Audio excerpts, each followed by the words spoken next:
ইবো গুরুজা, ইবো এক্সামিট, ইবো UMP, ইবো MB40। এখানকার তো আমার একটাও পছন্দ হয়নি, শুধু ওই যে এক্সামিট। তোমরা আমার অ্যাকাউন্টে দেখো, আমার অ্যাকাউন্টে ডায়মন্ড আছে 10,000। না, ঠিক মতো 900 ডায়মন্ড হচ্ছে না। চলো এগুলো দিয়ে স্পিন মারবো। এখানকার তো MB40টা চক কোথায়, আমার লাগবে শুধু এক্সামিটটা। চলো 1 নাম্বার স্পিন মাইরা দিই 200 দিয়ে। আর প্রথম কি লাগে? আরে ইস, আরে লাগে যা রে। আর লাগে গেছে এক্সামিট, 2টা লাগছে। আরে চলো 2 নাম্বার স্পিন মারি। আর এভাবে ঠিক করতে করতে আমার এক্সামিটে যদি ওখানে চলে যায় তাহলে অনেক ভালো হতো। তাও লাগতেছে না। চলো আর একটা বিজিয়ে মারি।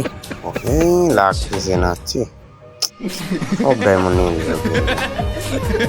দ্বিতীয় স্পিন মাইরা দিই, তাও লাগতেছে না। এই স্পিন ফাইনাল, এই স্পিনে লাগবেই। আরে দিয়ে দিছে এক্সামিটটা, কংগ্রাচুলেশন, এক্সামিট দিয়ে দিছে আমার।